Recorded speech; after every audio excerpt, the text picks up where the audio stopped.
Hello दोस्तों, स्वागत है आप सभी का आपके अपने यूट्यूब चैनल जीएस नंबर 1 पे। आज हम लेकर आए हैं आपके लिए बिहार स्पेशल के सीरीज़ में बिहार के प्रमुख विभूतियों के विषय में। इसके पहले पार्ट में हमने प्राचीन काल के जितने भी विभूति थे उनको कवर किया था और आज हम देखने वाले हैं मध्यकाल के विभूतियाँ और साथ में आधुनिक काल के विभूतियों के विषय में। इसके अगला पार्ट भी आएगा जिसमें सभी विभूतियों को पूर्ण किया जाएगा, सभी विभूतियों के बारे में विस्तार से चर्चा किया जाएगा। इसके साथ ही एनसीईआरटी का सार संग्रह का सीरीज भी चल रहा है, आप उसे देखना ना भूलें। और यदि आपने अभी तक चैनल को सब्सक्राइब नहीं किया है तो चैनल को सब्सक्राइब करें, वीडियो को लाइक शेयर एंड कमेंट जरूर करें जिससे बाकी सभी साथियों को इसका लाभ मिल सके। तो आइए शुरू करते हैं आज का अपना प्यारा सा सेशन, जिसमें हम देखने वाले हैं मध्यकाल के प्रसिद्ध विभूतियों के विषय में। और सबसे पहले हम देखने वाले हैं विद्यापति के विषय में। विद्यापति जो थे वो एक श्रृंगार रस के प्रसिद्ध कवि थे जिनका समय था मध्यकाल, यानी मध्यकाल के वे एक श्रृंगार रस के प्रसिद्ध कवि थे। और इनका जन्म दरभंगा के विस्पी ग्राम में हुआ था 1352 ईस्वी में। और विद्यापति वैनवार वंशीय महाराजा शिव सिंह के समकालीन थे। विद्यापति की प्रमुख कृतियां हैं जिसमें कीर्ति पताका और कीर्ति लता प्रमुख है और यह परवर्ती अपभ्रंश भाषा की प्रमुख कृतियां हैं, इसको याद रखेंगे। इनकी मैथिली भाषा में पदावली के अलावा संस्कृत में भू परिक्रमा, पुरुष परीक्षा, लिखनावली, दुर्गा भक्ति तरंगिनी, गंगा का काव्यावली और कायजली रचना है। विद्यापति के 200 कविताओं का अनुवाद योगी अरविंद ने अंग्रेजी में किया जो यूनेस्को से प्रकाशित हुआ। मैथिली भाषा के जनक विद्यापति को माना जाता है। तो सबसे महत्वपूर्ण प्रश्न यहाँ पे ये आता है कि मैथिली भाषा के जनक किसको माना जाता है, तो याद रखेंगे मैथिली भाषा के जनक विद्यापति को माना जाता है। आगे हम शेर शाह सूरी के विषय में जानते हैं। तो शेर शाह सूरी का बचपन का नाम फरीद था। प्रश्न पूछा जाता है कि शेर शाह सूरी के बचपन का नाम क्या था, तो याद रखेंगे शेर शाह सूरी का बचपन का नाम फरीद था। और शेर शाह सूरी ने 1539 ईस्वी में चौसा का युद्ध में हुमायूं को हराकर और 1545 ईस्वी तक शासन किया था। तो चौसा का युद्ध किसके किसके बीच हुआ था, तो याद रखेंगे शेर शाह सूरी और हुमायूं के बीच हुआ था। और कब हुआ था, तो 1539 ईस्वी में हुआ था। शेर शाह सूरी ने ही बंगाल से लेकर और पंजाब के मध्य तक ग्रैंड ट्रंक रोड का निर्माण करवाया था। निर्माण नहीं, इसका पुनर्निर्माण करवाया था। याद रखेंगे ग्रैंड ट्रंक रोड का पुनर्निर्माण करवाया था। कहाँ से कहाँ के बीच, तो बंगाल से लेकर और पंजाब के मध्य तक। इसके साथ ही यह भी याद रखेंगे कि शेर शाह सूरी ने ही 1542 ईस्वी में चांदी का सिक्का जिसको रुपया के नाम से प्रचलित किया था। तो पूछा जाता है कि रुपया का प्रचलन किसके द्वारा किया गया था, तो याद रखेंगे शेर शाह सूरी के द्वारा किया गया था। और शेर शाह सूरी का मकबरा सासाराम में स्थित है जो कि अफगान वास्तुकला का उत्कृष्ट उदाहरण है। इसको याद रखेंगे। शेर शाह का मकबरा कहाँ स्थित है, तो शेर शाह का मकबरा सासाराम में स्थित है। आगे हम गुरु गोविंद सिंह के विषय में देखते हैं। गुरु गोविंद सिंह सिख के अंतिम व 10वें गुरु थे। तो प्रश्न पूछा जाता है कि सिख के अंतिम गुरु कौन थे, तो गुरु गोविंद सिंह थे। या यह भी पूछा जाता है कि सिख के 10वें गुरु कौन थे, तो याद रखेंगे गुरु गोविंद सिंह थे। और गुरु गोविंद सिंह का जन्म 27 दिसंबर 1766 ईस्वी को पटना साहिब में हुआ था। गुरु गोविंद सिंह का जन्म कहाँ हुआ था, तो पटना साहिब में हुआ था। और कब हुआ था पूछा जाए तो याद रखेंगे 27 दिसंबर 1666 ईस्वी को हुआ था। गुरु गोविंद सिंह ने ही पाहुली प्रणाली की शुरुआत की थी। इसको याद रखेंगे कि पाहुली प्रणाली की शुरुआत किसने की थी, तो गुरु गोविंद सिंह ने की थी। और इस प्रणाली में दीक्षित होने वाले व्यक्ति को खालसा कहा जाता था। याद रखेंगे। खालसा पंथ की स्थापना भी गुरु गोविंद सिंह ने ही की थी, याद रखेंगे। खालसा पंथ के संस्थापक कौन थे? गुरु गोविंद सिंह थे। और इसकी स्थापना याद रखेंगे 1699 ईस्वी में इनके द्वारा किया गया था। इनके द्वारा ही सिखों के नाम के अंत में सिंह शब्द का प्रयोग आरंभ हुआ। तो प्रश्न पूछा जाता है कि सिख के नाम के अंत में सिंह शब्द का प्रयोग किनके द्वारा आरंभ किया गया था? तो याद रखेंगे गुरु गोविंद सिंह के द्वारा। अगला है, गुरु गोविंद सिंह ने 10वें बादशाह का ग्रंथ नामक एक पूरक ग्रंथ का संकलन भी किया था। तो 10वें बादशाह नामक ग्रंथ का एक पूरक संकलन किसने किया था? तो याद रखेंगे गुरु गोविंद सिंह ने ही किया था। गुरु गोविंद सिंह के द्वारा ही किया गया था। एक अफगान सरदार द्वारा गोदावरी नदी के निकट नांदेड़, जो कि महाराष्ट्र में पड़ता है, नांदेड़ नामक स्थान पर 1708 ईस्वी में गुरु गोविंद सिंह को चाकू मारकर उनकी हत्या कर दी गई। तो गुरु गोविंद सिंह की हत्या कहाँ की गई थी? तो नांदेड़ में किया गया था। और वह किस राज्य में पड़ता है? तो याद रखेंगे महाराष्ट्र में पड़ता है।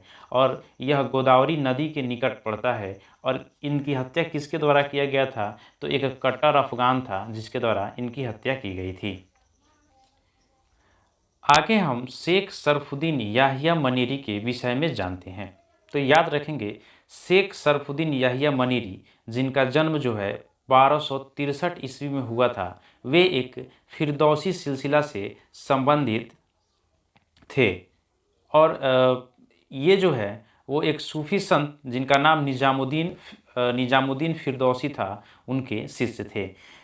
तो प्रश्न पूछा जा सकता है कि सरफुद्दीन याहिया मनीरी किनके शिष्य थे? तो याद रखेंगे निजामुद्दीन फिरदौसी के शिष्य थे। और दूसरा महत्वपूर्ण प्रश्न ये पूछा जा सकता है कि शेख सरफुद्दीन याहिया मनीरी किस सिलसिले से संबंधित थे? तो वे फिरदौसी सिलसिला से संबंधित थे। बिहार में सूफी आंदोलन का सर्वश्रेष्ठ प्रतिनिधित्व माना जाता है। यह बहुत ही महत्वपूर्ण प्रश्न है और पूछा जा सकता है कि बिहार में सूफी आंदोलन का सर्वश्रेष्ठ प्रतिनिधित्व किसे माना जाता है? तो याद रखेंगे शेख सरफुद्दीन याहिया मनीरी को माना जाता है। सूफी मत की व्याख्या में इनके पत्रों का संकलन मकतूबाते सदी प्रसिद्ध है, इसको याद रखेंगे। आगे देखते हैं मोहम्मद शाह नुहानी के विषय में। तो बाबर के आक्रमण के समय, जब बाबर का आक्रमण 1526 ईस्वी में भारत पर हुआ था, तो उस समय जो मोहम्मद शाह नुहानी थे वो बिहार का गवर्नर थे। और किनका गवर्नर थे? तो लोदियों का बिहार का गवर्नर थे। और जब 1526 ईस्वी में बाबर ने इब्राहिम लोदी को पराजित किया, तो नुहानी ने, यानी मोहम्मद शाह नुहानी ने स्वयं को स्वतंत्र घोषित कर लिया था। आगे हम देखते हैं आधुनिक काल के प्रमुख विभूतियों के विषय में। और सबसे पहले हम बात करते हैं कुंवर सिंह के बारे में। तो जगदीशपुर, बाबू कुंवर सिंह का जो जन्म था वो जगदीशपुर के दुलौर गांव में इनका जन्म हुआ था, जो कि अभी वर्तमान में भोजपुर जिला में स्थित है। और ये भारत के प्रथम भारतीय स्वतंत्रता संग्राम 1857 के बिहार के सिपाही और महानायक थे। तो प्रश्न पूछा जाता है कि 1857 के क्रांति में बिहार के सिपाही और महानायक कौन थे? तो याद रखेंगे कुंवर सिंह थे। और इनका जन्म कहाँ हुआ था? जगदीशपुर में हुआ था। 1857 के सिपाही विद्रोह के दौरान कुंवर सिंह ने 13 अगस्त 1857 से 22 अप्रैल 1858 तक एक लंबा अभियान चलाया था। और वे इस अभियान का उद्देश्य था अपने अनुभवी सैनिकों को भारतीय क्रांतिकारी ताकतों के साथ एकताबद्ध करना था। और इस अभियान के दौरान जो वीर कुंवर सिंह के जो विद्रोही सिपाही थे, उन्होंने मिलमैन, ली ग्रांड, लुगार्ड और ब्रिगेडियर डगलस को बुरी तरह से पराजित किया था। अगला पॉइंट देखते हैं। 25 जुलाई 1857 को दानापुर में सैनिकों ने विद्रोह कर दिया। जगदीशपुर के जमींदार बाबू कुंवर सिंह ने विद्रोही सैनिकों का नेतृत्व 26 जुलाई को आरा में किया। इस पॉइंट को याद रखेंगे। आगे देखते हैं।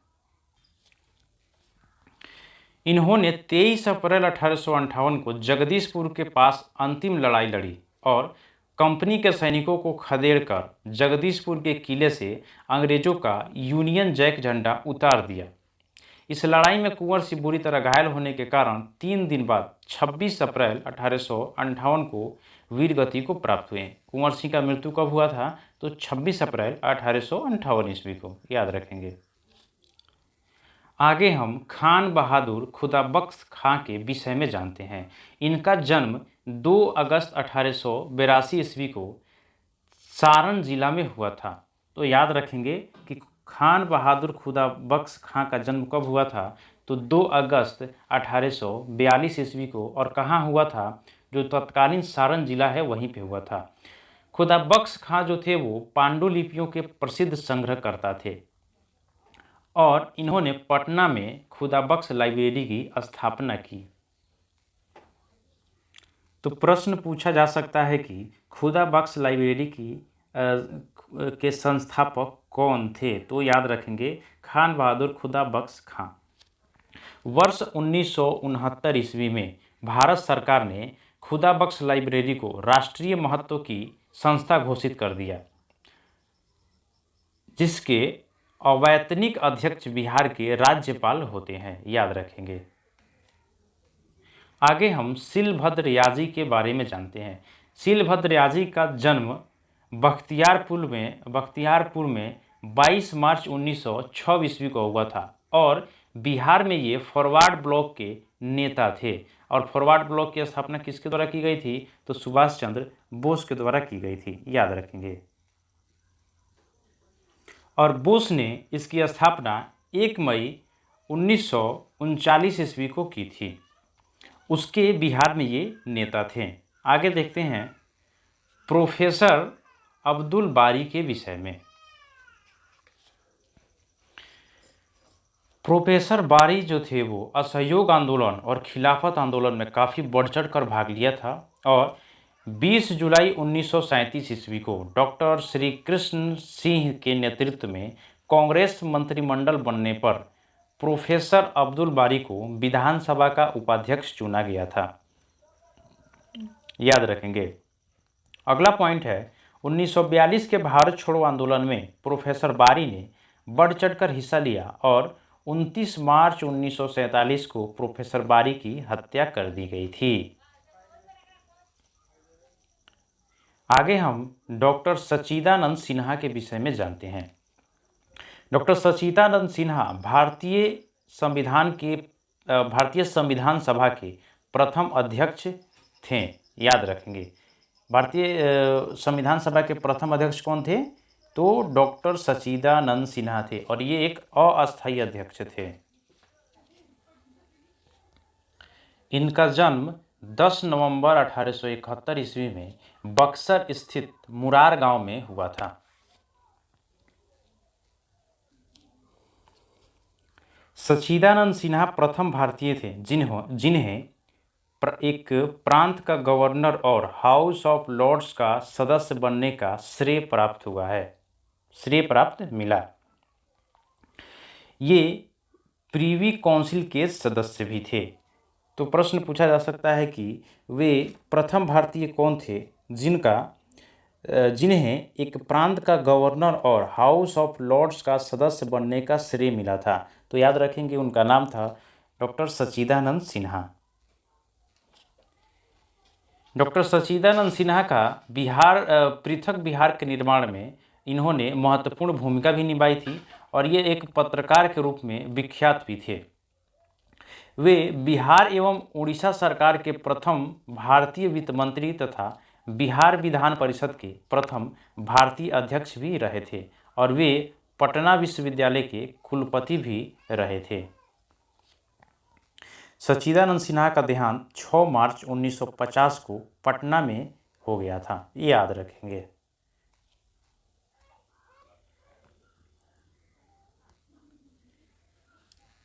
आज का सेशन यहीं पे समाप्त होता है।